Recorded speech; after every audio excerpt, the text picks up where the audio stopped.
Francisco Cândido Xavier, No Mundo Maior, quinto livro da coleção A Vida no Mundo Espiritual, ditado pelo Espírito André Luiz, capítulo 10, Dolorosa Perda.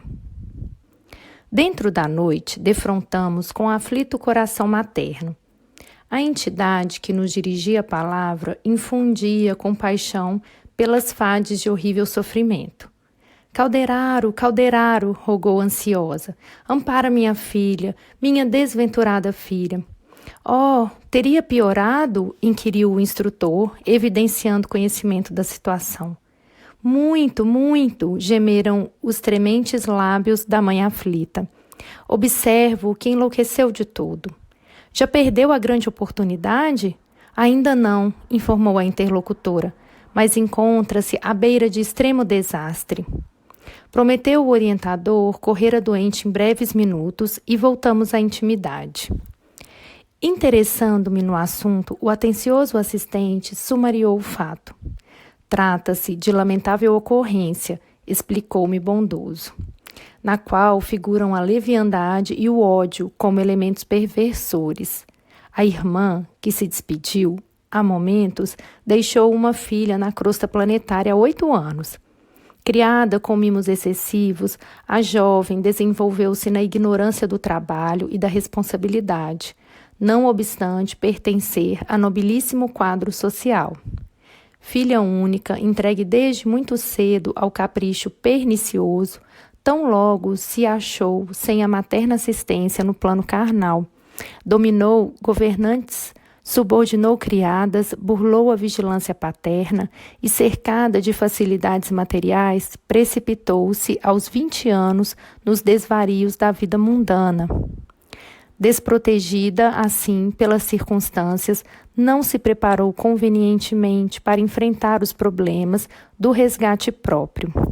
Sem a proteção espiritual peculiar à pobreza, sem os abençoados estímulos dos obstáculos materiais e tendo, contra as suas necessidades íntimas, a profunda beleza transitória do rosto, a pobrezinha renasceu, seguida de perto, não por um inimigo propriamente dito, mas por cúmplice de faltas graves, desde muito desencarnado, ao qual se vinculara por tremendos laços de ódio em passado próximo. Foi assim que, abusando da liberdade em ociosidade reprovável, adquiriu deveres da maternidade sem a custódia do casamento. Reconhecendo-se agora nessa situação, aos 25 anos, solteira, rica e prestigiada pelo nome da família, deplora tardiamente os compromissos assumidos e luta com desespero por desfazer-se do filhinho imaturo, o mesmo comparsa do pretérito a que me referi. Esse infeliz, por acréscimo de misericórdia divina, busca destarte aproveitar o erro da ex-companheira para a realização de algum serviço redentor, com a supervisão dos nossos maiores. Ante o espanto que inopinadamente me assaltara, sabendo eu que a desencarnação constitui sempre uma bênção que se concretiza com a ajuda superior, o assistente afiançou, tranquilizando-me. Deus é o Pai amoroso e sábio que sempre nos converte as próprias faltas em remédios amargos que nos curem e fortaleçam. Foi assim que Cecília, a demente que dentro em pouco visitaremos, recolheu da sua leviandade mesma o extremo recurso capaz de retificar-lhe a vida. Entretanto, a infortunada criatura reage ferozmente ao socorro divino com uma conduta lastimável e perversa. Coopero nos trabalhos de assistência a ela, de algumas semanas para cá, em virtude das reiteradas e comoventes intercessões maternas junto a nossos superiores. Todavia, acalento vaga esperança numa reabilitação próxima. Os laços entre mãe e filho, presuntivo, são de amargura e de ódio, consubstanciando energias desequilibrantes. Tais vínculos traduzem ocorrência em que o espírito feminino há que recolher-se ao santuário da renúncia e da esperança, se pretende a vitória. Para isso, para nivelar caminhos salvadores e aperfeiçoar sentimentos, o Supremo Senhor criou o tépido e veludoso ninho do amor materno. Contudo, quando a mulher se rebela insensível às sublimes vibrações da inspiração divina, é difícil, se não impossível, executar o programa delineado. A infortunada criatura, dando asas ao condenável anseio, buscou socorrer-se de médicos que, amparados de nosso plano, se negaram a satisfazer-lhe o criminoso intento. Valeu-se então de drogas venenosas, das quais vem abusando intensivamente. A situação mental dela é de lastimável desvario. Fim do breve preâmbulo, Calderaro continuou. Mas não temos minuto a perder, visitemo-la. Decorridos alguns instantes, penetrávamos aposento confortável e perfumado. Estirada no leito, jovem mulher debatia-se em convulsões atrozes. Ao seu lado achavam-se a entidade materna na esfera invisível aos olhos carnais e uma enfermeira terrestre, dessas que, à força de presenciar catástrofes biológicas e dramas morais, se tornam menos sensíveis à dor alheia. A genitora da enfermeira adiantou-se e informou-nos. A situação é muito grave. Ajudem-na por piedade. Minha presença aqui se limita a impedir o acesso de elementos perturbadores que prosseguem implacáveis em ronda sinistra. O assistente inclinou-se para a doente, calmo e atencioso, e recomendou-me cooperar no exame particular do quadro fisiológico. A paisagem orgânica era das mais comoventes. A compaixão fraterna dispensar-nos-á da triste narrativa referente ao embrião prestes a ser expulso. Circunscrito à tese de medicação a mentes alucinadas, cabe-nos apenas dizer que a situação da jovem era impressionante e deplorável. Todos os centros endócrinos estavam em desordem e os órgãos autônomos trabalhavam aceleradamente. O coração acusava estranha arritmia e debalde as glândulas sudoríparas se esforçavam por expulsar as toxinas em verdadeira torrente invasora. Nos lobos frontais, a sombra era completa. No córtex encefálico, a perturbação era manifesta. Somente nos gânglios basais havia suprema concentração de energias mentais, fazendo-me perceber que a infeliz criatura se recolhera no campo mais baixo do ser, dominada pelos impulsos desintegradores dos próprios sentimentos, transviados e incultos. Dos gânglios banais, onde se aglomeravam as mais fortes irradiações da mente alucinada, desciam estiletes escuros que assaltavam as trompas e os ovários, penetrando a câmara vital, quais tenuíssimos venábulos de treva e incidindo sobre a organização embrionária de 4 meses. O quadro era horrível de ver-se. Buscando sintonizar-me com a enferma, ouvia-lhe as afirmativas cruéis no campo do pensamento. Odeio esse filho intruso que não pedia a vida. Expulsá-lo-ei. A mente do filhinho, em processo de reencarnação, como se fora violentada num sono brando, suplicava chorosa. Poupa-me, quero acordar no trabalho, quero viver e reajustar o destino. Ajuda-me, resgatarei minha dívida, pagar-te-ei com amor, não me expulses, tem caridade. Nunca, amaldiçoado sejas, dizia desventurada mentalmente. Prefiro morrer a receber-te nos braços. Envenenas-me a vida, perturbas-me a estrada, detesto-te. Morrerás.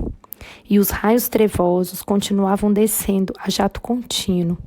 Calderaro ergueu a cabeça respeitável, encarou-me de frente e perguntou: compreendes a extensão da tragédia? Respondi afirmativamente, sob indizível impressão. Nesse instante de nossa angustiosa expectativa, Cecília dirigiu-se com decisão à enfermeira. Estou cansada, Liana, muitíssimo cansada, mas exijo a intervenção essa noite. Oh, mas assim, nesse estado, ponderou a outra. Sim, sim, tornou a doente inquieta. Não quero adiar essa intervenção. Os médicos negaram-se a fazê-la, mas eu conto com a tua dedicação. Meu pai não pode saber disso e eu odeio essa situação que terminantemente não conservarei. Calderaro pousou a destra na fronte da responsável pelos serviços de enfermagem, no intuito evidente de transmitir alguma providência conciliatória, e a enfermeira ponderou. Tentemos algum repouso, Cecília. Modificarás possivelmente esse plano. Não, não, objetou a imprevidente futura mãe com mau humor. Indisfarçável. Minha resolução é inabalável. Exijo a intervenção esta noite. Meu grado na negativa perentória sorveu o cálice de sedativo que a companheira lhe oferecia, atendendo-nos à influência indireta. Consumara-se à medida que o meu instrutor desejava.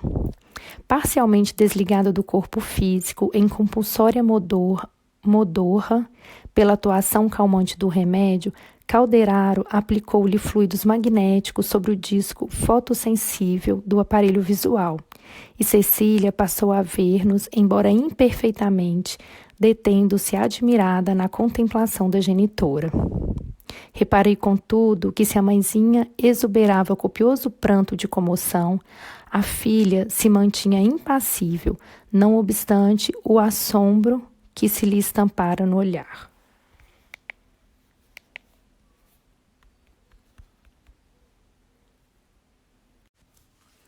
Francisco Cândido Xavier, No Mundo Maior, 5º livro da coleção A Vida no Mundo Espiritual, ditado pelo espírito André Luiz, capítulo 10, Dolorosa Perda, parte 2.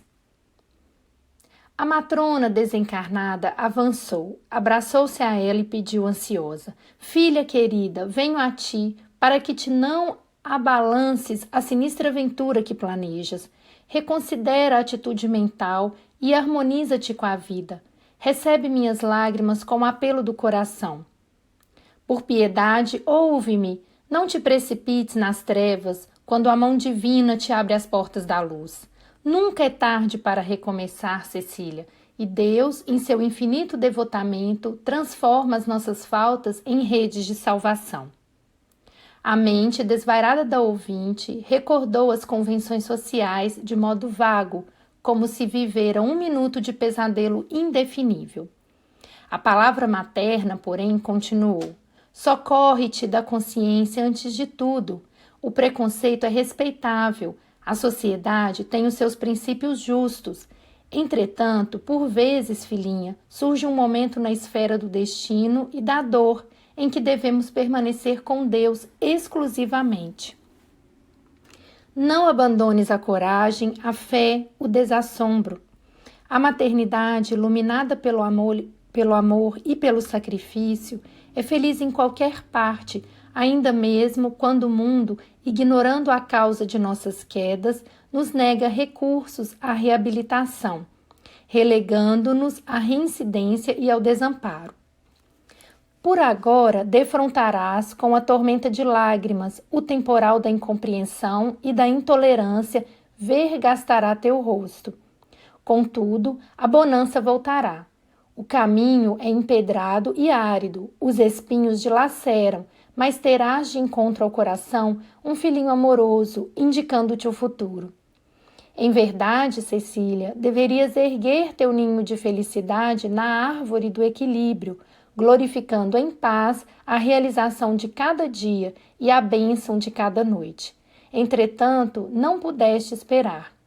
Cedeste aos golpes infrenes da paixão, abandonaste o ideal aos primeiros impulsos do desejo. Ao invés de construir na tranquilidade e na confiança em bases seguras, elegeste o caminho perigoso da precipitação. Agora é imprescindível evitar o despenhadeiro fatal, contornar a voragem traiçoeira, agarrando-te ao salva-vidas do supremo dever. Volta, pois, minha filha, à serenidade do princípio e resigna-te ante o novo aspecto que imprimiste ao próprio roteiro. aceitando o ministério da maternidade dolorosa com o sacrifício de encantadoras aspirações. No silêncio e na obscuridade da proscrição social, muitas vezes logramos a felicidade de conhecer-nos. O desprezo público se precipita os mais fracos no esquecimento de si mesmos, ergue os fortes para Deus, sustentando-os no trilho anônimo das obrigações humildes, até a montanha da redenção. É provável que o teu pai te amaldiçoe, que os nossos entes mais caros na terra te menoscabem e tentem aviltar. No entanto, que martírio não enobrecerá o espírito disposto ao resgate dos seus débitos, com dedicação ao bem e serenidade na dor? Não será melhor a coroa de espinhos na fronte do que o monte de brasas na consciência? O mal pode perder-nos e transviar-nos. O bem retifica sempre. Além disso, se é certo que o padecimento da vergonha açoitará a tua sensibilidade, a glória da maternidade resplenderá em teu caminho. Tuas lágrimas orvalharão uma flor querida e sublime, que será o teu filho, carne de tua carne, ser de teu ser. Que não fará no mundo a mulher que sabe renunciar? A tormenta rugirá, mas sempre fora de teu coração, porque lá dentro, no santuário divino do amor, encontrarás em ti mesma o poder da paz até a vitória.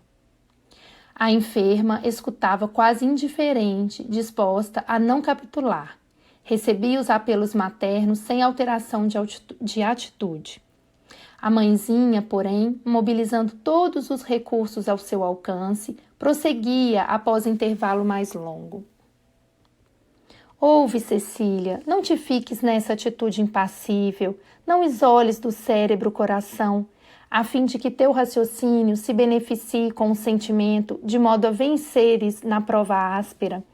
Não te detenhas em primazias da forma física, nem suponhas que a beleza espiritual e eterna erga seu templo no corpo de carne em trânsito para o pó. A morte virá de qualquer modo, trazendo a realidade que confunde a ilusão. Não persistas no véu da mentira. Humilha-te na renúncia construtiva, toma a tua cruz e segue para a compreensão mais alta. No teu madeiro de sofrimento íntimo, ouvirás enternecedoras vozes de um filho abençoado.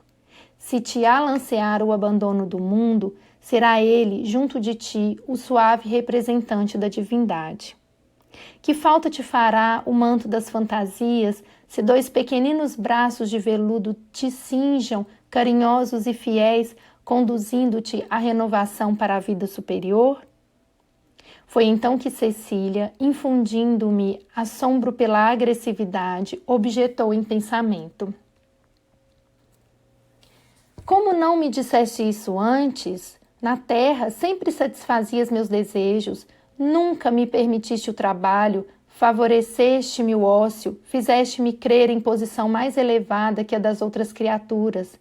Incutiste-me a suposição de que todos os privilégios especiais me eram devidos. Não me preparaste, enfim. Estou sozinha, com um problema atribulativo. Não tenho agora coragem de humilhar-me. Esmolar serviço remunerado não é o ideal que me deste, e enfrentar a vergonha e a miséria será para mim pior que morrer. Não desisto, nem mesmo a tua voz, que, a despeito de tudo, ainda amo. É-me impossível retroceder. A comovedora cena estarrecia. Observava eu ali o milenário conflito da ternura materna com a vida real. A venerável matrona chorou com mais amargura, agarrou-se à filha com mais veemência e suplicou: perdoa-me pelo mal que te fiz, querendo-te em demasia. Ó filha querida, nem sempre o amor humano avança vigilante.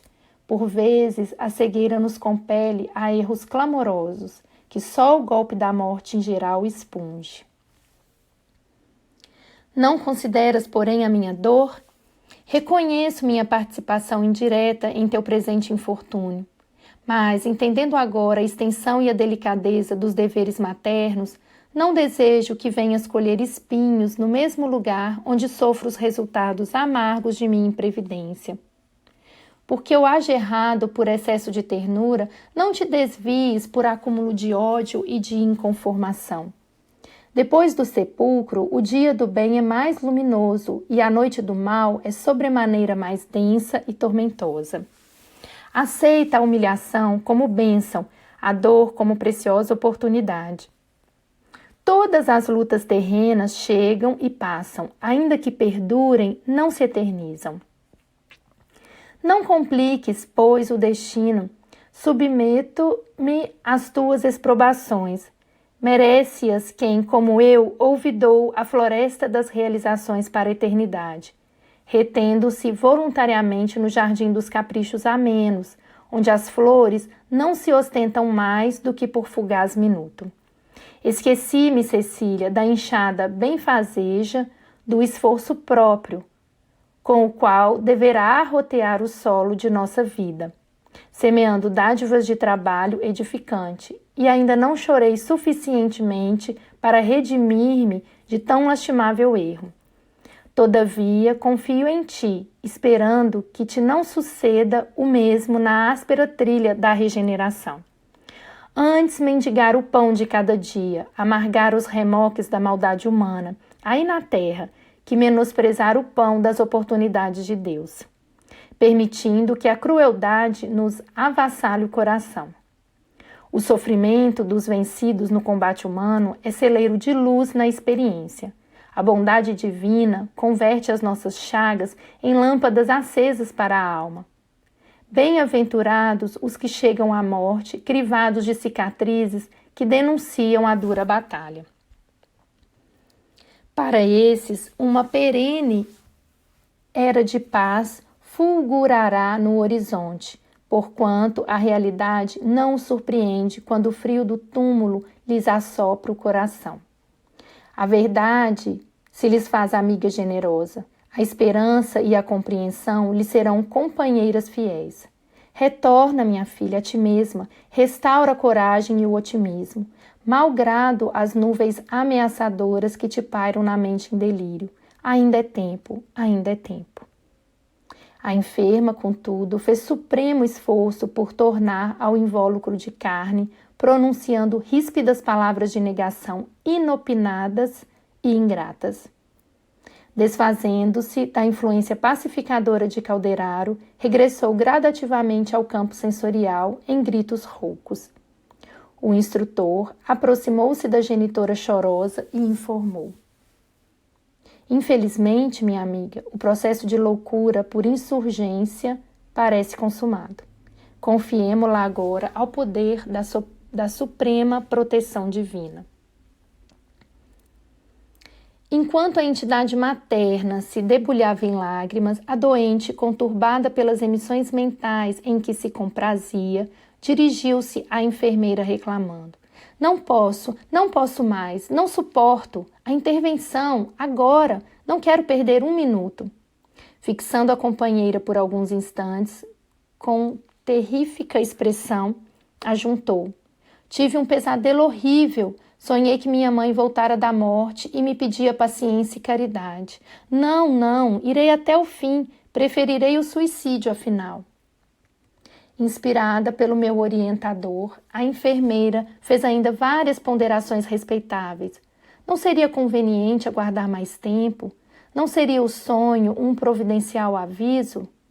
O abatimento de Cecília era enorme. Não se sentiria amparada por uma intervenção espiritual?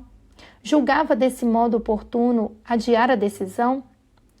A paciente, no entanto, ficou irredutível e, com assombro nosso, ante a genitora desencarnada em pranto, a operação começou, com sinistros prognósticos para nós, que observamos a cena sensibilizadíssimos. Nunca supus que a mente desequilibrada pudesse infligir tamanho mal ao próprio patrimônio. A desordem do cosmo fisiológico acentuou-se instante a instante. Penosamente surpreendido, prossegui no exame da situação, verificando com espanto que o embrião reagia ao ser violentado, como que aderindo desesperadamente às paredes placentárias. A mente do filhinho imaturo começou a despertar à medida que aumentava o esforço de extração. Os raios escuros não partiam agora só do encéfalo materno. Eram igualmente emitidos pela organização embrionária, estabelecendo maior desarmonia. Depois de longo e laborioso trabalho, o entezinho foi retirado afinal.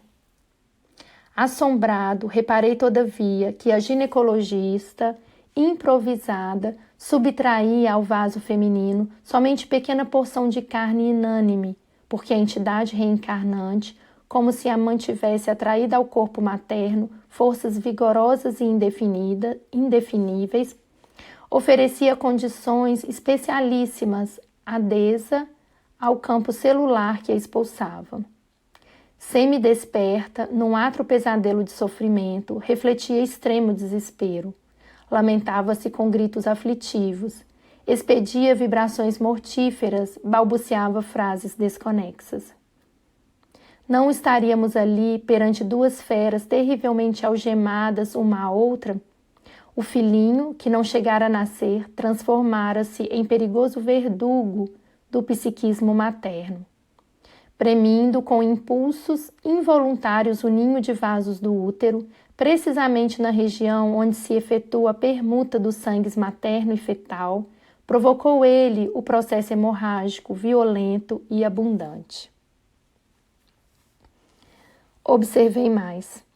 Deslocado indebitamente e mantido ali por forças incoercíveis, o organismo perispíritico da entidade que não chegara a renascer, alcançou em movimentos espontâneos a zona do coração. Envolvendo os nódulos da aurícula direita, perturbou as vias do estímulo, determinando choques tremendos no sistema nervoso central. Tal situação agravou o fluxo hemorrágico, que assumiu intensidade imprevista, compelindo a enfermeira a pedir socorros imediatos, depois de delir como pôde os vestígios de sua falta. Odeio, odeio, clamava a mente materna em delírio, sentindo ainda a presença do filho na intimidade orgânica. Nunca embalarei um intruso que me lançaria vergonha. Ambos, mãe e filho, pareciam agora, por dizer mais exatamente, sintonizados na onda de ódio. Porque a mente dele, exibindo estranha forma de apresentação aos meus olhos, respondia no auge da ira. Vingar-me-ei, pagarás ceitil por ceitil, não te perdoarei. Não me deixaste retomar a luta terrena, onde a dor que nos seria comum me ensinaria a desculpar-te pelo passado delituoso e a esquecer minhas cruciantes mágoas. Renegaste a prova que nos conduziria ao altar da reconciliação. Cerraste-me as portas da oportunidade redentora. Entretanto, o maléfico poder que impera em ti habita igualmente minha alma. Trouxeste à tona de minha razão o lodo da perversidade que dormia dentro em mim. Negas-me o recurso da purificação, mas estamos agora novamente unidos e arrastar-te-ei para o abismo. Condenaste-me à morte e por isso minha sentença é igual. Não me deste o descanso, impediste meu retorno à paz da consciência, mas não ficarás por mais tempo na terra. Não me quiseste para o serviço do amor, portanto, serás novamente minha para a satisfação do ódio. Vingar-me-ei, seguirás comigo. Os raios mentais destruidores cruzavam-me em horrendo quadro de espírito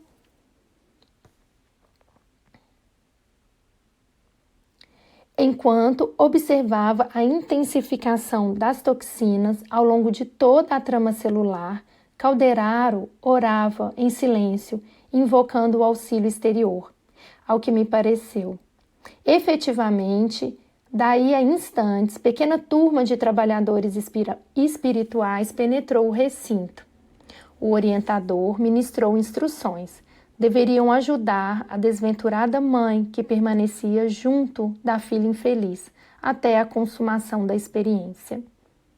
Em seguida, o assistente convidou-me a sair, acrescentando: verificar-se-á a desencarnação dentro de algumas horas. O ódio, André, diariamente extermina criaturas no mundo, com intensidade e eficiência mais arrasadoras que as de todos os canhões da terra troando a uma vez. É mais poderoso entre os homens para complicar os problemas e destruir a paz que todas as guerras conhecidas pela humanidade no transcurso dos séculos. Não me ouves mera teoria. Viveste conosco, nestes momentos, um fato pavoroso que todos os dias se repete na esfera carnal. Estabelecido um império de forças tão detestáveis sobre essas duas almas desequilibradas que a providência procurou reunir no Instituto da Reencarnação, é necessário confiá-los doravante ao tempo, a fim de que a dor opere os corretivos indispensáveis. Oh, exclamei aflito, contemplando o duelo de ambas as mentes torturadas. Como ficarão? Permanecerão entrelaçadas assim? E por quanto tempo? Calderaro fitou-me com o acabrunhamento de um soldado valoroso que perdeu temporariamente a batalha e informou: agora, nada vale a intervenção direta. Só poderemos cooperar com a oração do amor fraterno, aliada à função renovadora da luta cotidiana. Consumou-se para ambos doloroso processo de obsessão recíproca de amargas consequências no espaço e no tempo, e cuja extensão nenhum de nós pode prever.